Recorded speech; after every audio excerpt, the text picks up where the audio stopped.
Bien-aimés de Dieu, la paix soit avec vous. Nous célébrons aujourd'hui le 30e dimanche du temps ordinaire, année A. Dimanche passé, nous évoquions la nécessité de donner à Dieu le plus beau en nous, notre âme, notre être. Jésus répondait déjà à une question piège en disant « Rendez à César ce qui est à César et à Dieu ce qui est à Dieu ». Et nous avons découvert que c'est notre âme, mais une âme marquée de justice et de lumière qui est en réalité le plus intime à l'homme et qui doit appartenir à Dieu. Ce dimanche, la réponse de Jésus nous donne de comprendre comment nous devons donc donner le plus intime en nous à Dieu, en l'aimant de tout notre cœur, de toutes nos forces. Nous sommes en train d'écouter la réponse à une question qui concerne le plus grand de tous les commandements. Maître, dans la loi, quel est le grand commandement? Jésus répond, tu aimeras le Seigneur ton Dieu de tout ton cœur, de toute ton âme, de tout ton esprit. Voilà le grand, le premier commandement. Et le second lui est semblable. Tu aimeras ton prochain comme toi-même. De ces deux commandements dépend toute la loi ainsi que les prophètes. Une chose importante, les commandements, sous leurs différentes formes, sont une recommandation forte et insistante de Dieu. C'est un appel à l'amour et à la liberté qui doit structurer la relation des hommes à Dieu et les hommes entre eux. Dans la foi chrétienne, ils s'articulent tous autour de l'unique et même commandement de l'amour de Dieu et du prochain, comme Jésus nous l'enseigne en ce jour. Nous comprenons de prime abord que l'amour de Dieu et du prochain, dans la perspective de l'alliance, ne peuvent pas être du domaine du calcul. On est sous la seule loi du don. La loi est donnée par Dieu pour être un chemin de liberté et de vie. Mais on peut très bien en faire un esclavage et même parfois un chemin de mort. Par exemple, dans le cas du bon samaritain, le lévite et le prêtre, à cause de la loi, peuvent abandonner un homme qui a besoin au lieu de voir la primauté de l'amour. Jésus nous demande de sortir du légalisme. Il nous demande également de sortir du spiritualisme qui pourrait consister à penser qu'on peut aimer Dieu sans une relation avec le prochain.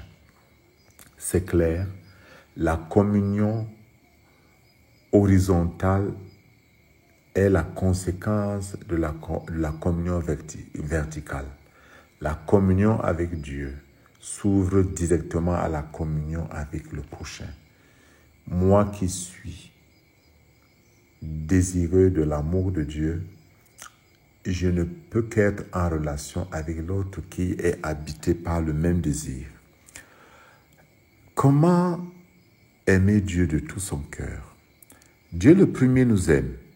L'amour de Dieu est donc obligatoirement une réponse à son amour qui précède et oriente le nôtre.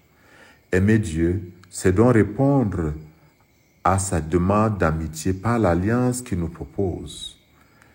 Cette alliance se vit d'abord dans une relation de confiance, une relation d'abandon entre les mains de Dieu, une relation d'obéissance de la foi, comme Saint Paul nous l'indique, une relation de communion.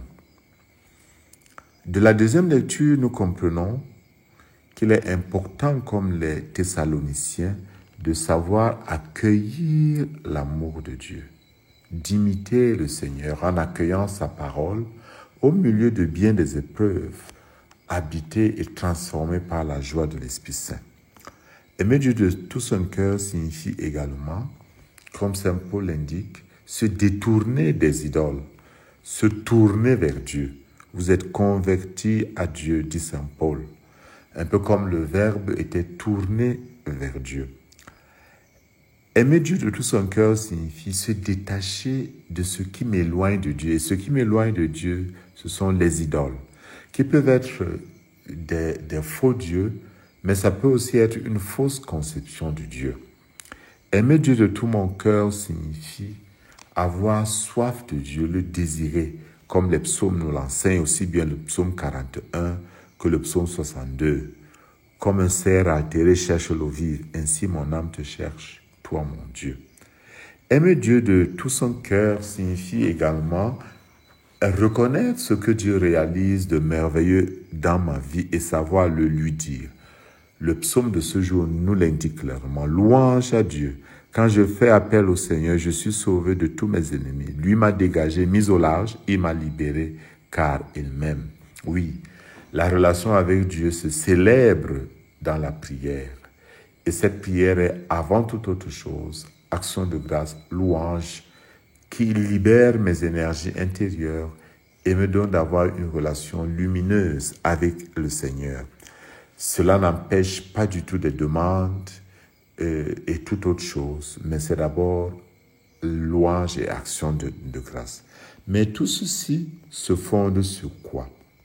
Tout ceci se fonde d'abord sur ce qu'on peut appeler le principe de solidarité. Nous sommes tous des fils d'un même Père. Et je ne peux pas aimer mon prochain qui est mon frère, et ceci viendrait sûrement de ma relation avec Dieu dans la dynamique selon laquelle nous sommes tous des fils d'un même Père. Mais c'est également la règle d'or, la fameuse règle d'or. Ne faites pas à autrui ce que vous ne vouliez pas qu'on vous fasse. Ou le contraire, comme Jésus amène tout à sa partie la plus élevée, faites à autrui ce que vous auriez aimé qu'autrui vous fasse. La loi que Dieu nous donne nous dit ceci en substance. Si vous voulez être les fils de Dieu qui vous a libérés, soyez des libérateurs à votre tour. Ce qui veut dire que l'expression « tu aimeras » doit être un engagement concret. Nous devons prendre conscience de la nécessité d'être co-créateurs comme Dieu, de comprendre que la misère n'est pas une fatalité. Elle est le fruit du manque d'amour et de partage. Elle est le fruit de la culture de la cupidité et de l'avidité qui régit le monde actuellement.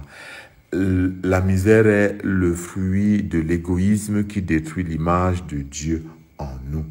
Nous devons construire un monde nouveau. Tu aimeras le Seigneur ton Dieu et tu aimeras ton prochain. Unique commandement à deux facettes indissociables. Unique commandement propre à irriguer toute une vie. D'où la prière d'ouverture qui nous disait « Fais-nous aimer, Seigneur, ce que tu commandes. » Et la prière après la communion de ce jour qui dit « Que tes sacrements, Seigneur, achèvent de produire en nous ce qu'ils contiennent, à savoir l'amour de Dieu. » Bien-aimés de Dieu, que Dieu vous bénisse en ce jour au nom du Père et du Fils et du Saint-Esprit. Amen.